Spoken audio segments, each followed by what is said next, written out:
Total football is a concept that Barcelona popularized. It is all about creating a free-flowing system in which no outfield player has a fixed role. Barcelona was able to use this concept along with the tactical formation of 4-3-3 to take the world by storm. They revolutionized the sport by playing the most attractive football we'd ever seen and doing it while winning everything there is to win. Total football and the 4-3-3 tactic became a part of Barcelona's identity. And the reason they can do it better than anybody else is because of their academy, La Masia. In the 2011 Champions League final, 7 of the starting 11 players for Barcelona were from La Masia, something that had never been seen before at the top level. However, in the coming years, we saw the days of Barcelona moving away from youth and the 4-3-3 setup, instead signing players like Dembele, Griezmann, and Coutinho, each one performing worse than the one before. Barcelona was losing its identity. But now, with Xavi's strategy of using La Masia, the power of youth is back. So how did Barca, in the hands of their greatest midfielder ever, go from being 1.5 billion euros in debt in 2021 to having the best players in their team come from La Masia all within 2 years? This is how Xavi is reviving a 40-year-old tactic at Barcelona.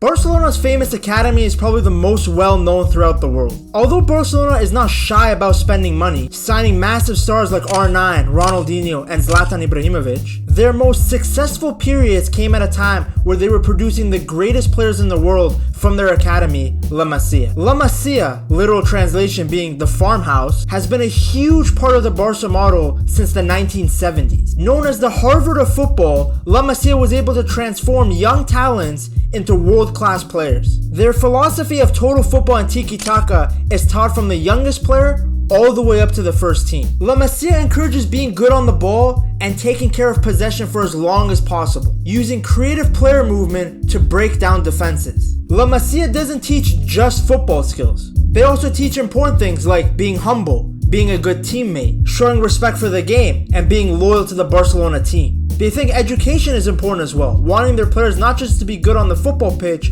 but also be good students in school. So they make sure their players study alongside football just in case a career in football doesn't pan out. What made La Masia a level above every other academy was the way they were able to integrate these youth players into the first team. You would be shocked at how many top-level players have actually come from La Masia. Victor Valdez, Sergio Busquets, Cesc Fabregas, Carlos Puyol, and the list goes on and on. In fact, on November 25th, 2012, Barcelona made history, becoming the first ever club to compete in a match with their entire starting 11 having come from their academy. And to make the occasion even sweeter, they demolished Levante 4-0. Although there are a lot of amazing players to come out from La Masia, 4 of those players stand out above the rest. Pep Guardiola started at La Masia when he was just 13 years old in 1984. La Masia helped him become a midfielder who was really good at seeing the game, understanding tactics, and passing accurately. He finished training in 1990 and became an important player for Barcelona's main team, captaining the side to La Liga and European Championship titles. Later on, he would become the coach of Barcelona,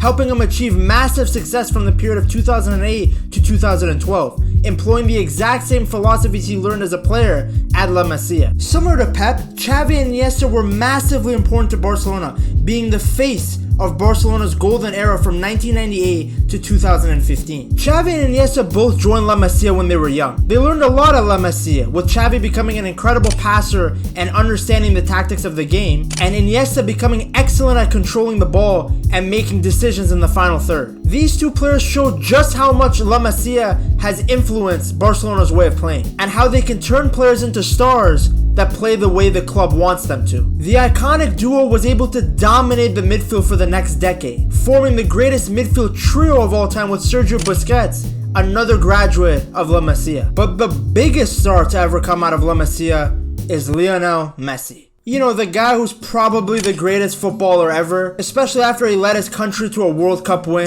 in Qatar. Messi's journey at La Masia begins when he was just 13 years old in 2003. He joined La Masia because Barcelona agreed to pay for his treatment for a growth hormone problem that he had that could have stopped him from playing football. So Messi came from Argentina with a lot of talent, but La Masia helped him develop so he could become even better. They coached him and helped him develop his skill, and now he's this incredible footballer that everybody knows. This experience not only made Messi's career amazing, but it also showed that La Masia is a perfect place for nurturing young talent. And it's pretty cool that the best ever player came from the best academy ever, right? All eras, however, eventually come to an end. With many of the shining stars from La Masia retiring, Barcelona was finding it difficult to replace these legends. It is not easy to replace world-class players like Xavi, Iniesta, and Carlos Puyol. La Masia was still producing talent, but the quality of these new players were nowhere near as good as the players that we discussed earlier. In fact, many players were now being hyped up due to the reputation of La Masia, but in reality they just weren't that good.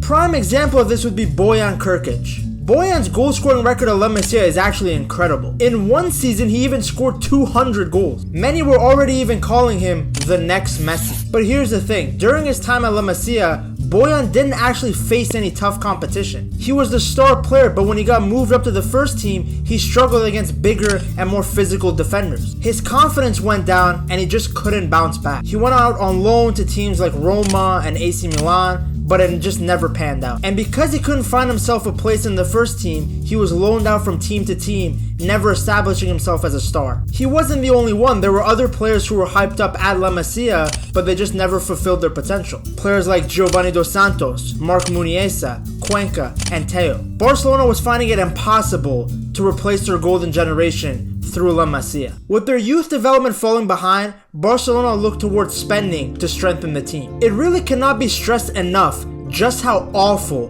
Barcelona has been in the transfer market in the past few years. Just look at the state of some of these signings. Ousmane Dembele came over from Borussia Dortmund for a fee of 105 million euros. Having just received a huge sum of money for the Neymar sale, Borussia Dortmund knew that Barcelona would overpay for the French winger. Dembele had shown potential first at Rennes and then at Borussia Dortmund, but everybody knew it was an overpay. Dembele's stay at Barcelona was dominated with injuries, with the guy barely playing.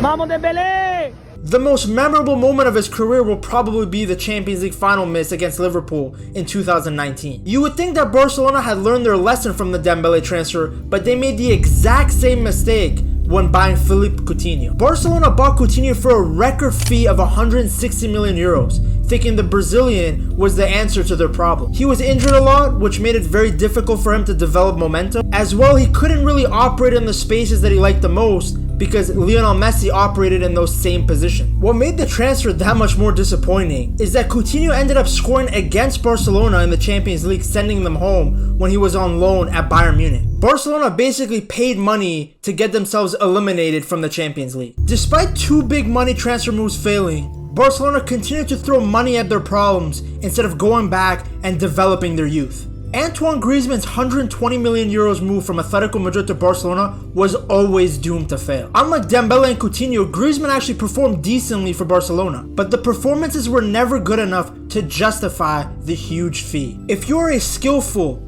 left-footed attacking midfielder, you have no chance of succeeding at Barcelona as long as Lionel Messi is still there. Griezmann and Messi thrive in the same spaces. As a result, he had to be played out of position just so that Messi and Griezmann can be on the pitch at the same time together. In 2 years at the club, Griezmann only scored 21 La Liga goals and 4 Champions League goals. A very disappointing return given how much Barcelona spent on him. But all is not lost. Barcelona has risen from the ashes with Xavi reviving a 40-year-old tactic at Barcelona. The power of youth is back. Barcelona won La Liga last year mainly due to the impact of the youth players, a tradition that is part of their DNA. In fact, the best teenagers in the world right now play for Barcelona. Although Pedri isn't directly from La Masia, he is considered part of their youth. The 19-year-old has taken the world by a storm, already establishing himself as one of the best midfielders in the world. His passing, great first touch, and excellent vision are typical qualities of a La Masia graduate, with him even being compared to Iniesta. With already over 100 appearances and having won the prestigious European Golden Boy prize, Pedri has the potential to reach the heights of legendary La Masia stars. Unlike Pedri, Gavi, Lamine Yamal, and Ansu Fati all directly came from La Masia. They are the perfect examples of what Barcelona can achieve when they invest in their youth, rather than splashing their cash on the shiniest new players. Xavi was 11 when he moved to Barcelona, and within a year had already decided to move into La Masia with his club teammates. While Xavi might not be as technical on the ball as someone like Pedri, he provides much more intensity and aggression in the middle of midfield. Xavi is the type of player that would rather die on the pitch than lose. He bleeds Barca. Having fantastic technical skill and an unlimited work engine makes Xavi a super valuable player and one of a kind. You don't see many players who are great on the ball but are also willing to do the dirty work in the midfield. While some people might label Xavi as a passion merchant or someone who fouls a lot, it is very clear that his presence is valuable, as the kid is starting for both Barcelona and the Spain national team at the age of 19. From holding Ramos' hand to being the first name on the team sheet, Lamine Yamal is the newest star to come out of La Masia and join the first team. The 16-year-old has already broken all of these records.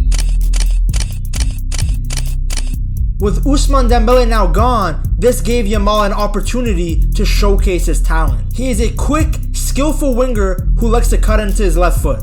Remind you of anyone? Yamal plays with a level of composure and maturity that is insane for someone who's 16 years old. He is the exact type of player that La Masia is infamous for producing. A youth player that is able to help the first team right away. His range of passing combined with his great decision making makes him already one of the best players at the club. Do you realize how insane that is, that Barcelona, one of the greatest clubs in the history of the sport, is relying on a 16-year-old for creativity in their attack? Having signed a new contract with the club recently, Yamal joins Xavi, Pedri, and Araujo as the new wave of Barcelona youth that is helping take Barcelona back to the top. If you want to see in more detail how Barcelona broke football with the total football philosophy and Cruyff, click on this video right here.